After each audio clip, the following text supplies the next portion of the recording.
Emlékszik valaki azokra a hárombetűs jelölésekre a CD borítókon? Mit akarnak ezek?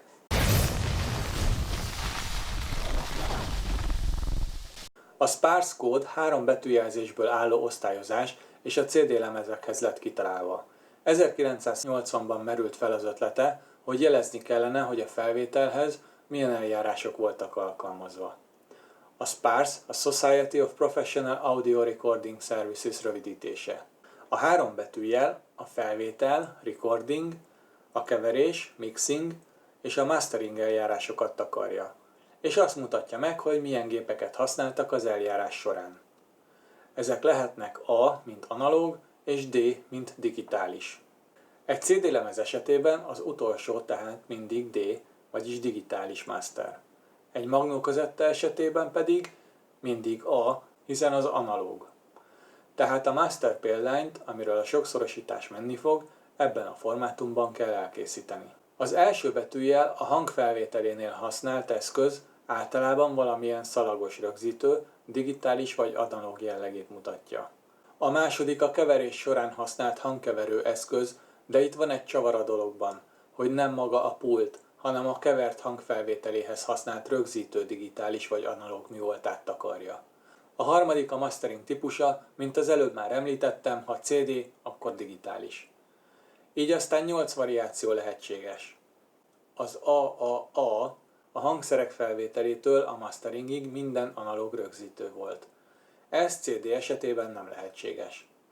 Az ADA, DAA, DDA most már ugye egyértelmű, a hangszerek rögzítése és vagy a kevert felvétel digitális, de a mastering analóg, CD esetében továbbra sem lehetséges.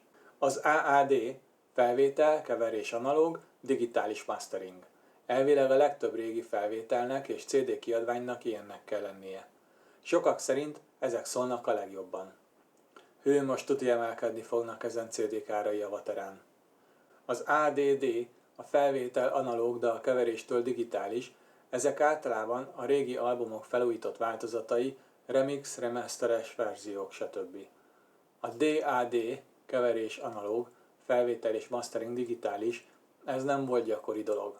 A DDD teljes folyamat digitális volt.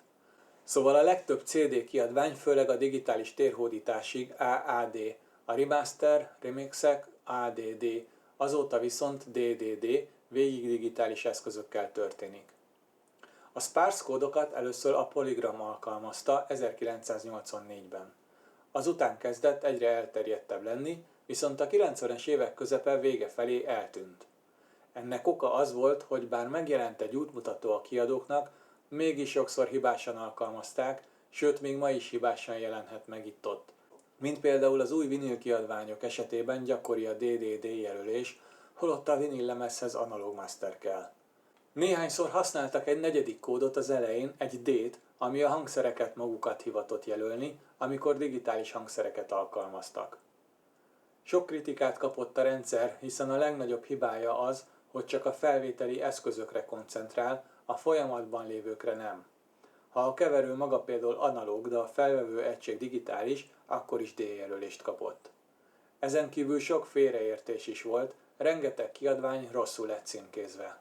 91 után ezért kezdték elhagyni a jelölést, még ha 95-ben újra próbálkoztak is divatossá tenni. Sokak szerint túlságosan le lett egyszerűsítve a dolog. Ennek ellenére a SPARS nem változtatott rajta azóta sem. Köszönöm, hogy megnéztétek, lájkoljatok, iratkozzatok fel, ha van olyan kütyüd, amit szívesen bemutatnál, lépjél velem kapcsolatba, találkozunk legközelebb, sziasztok!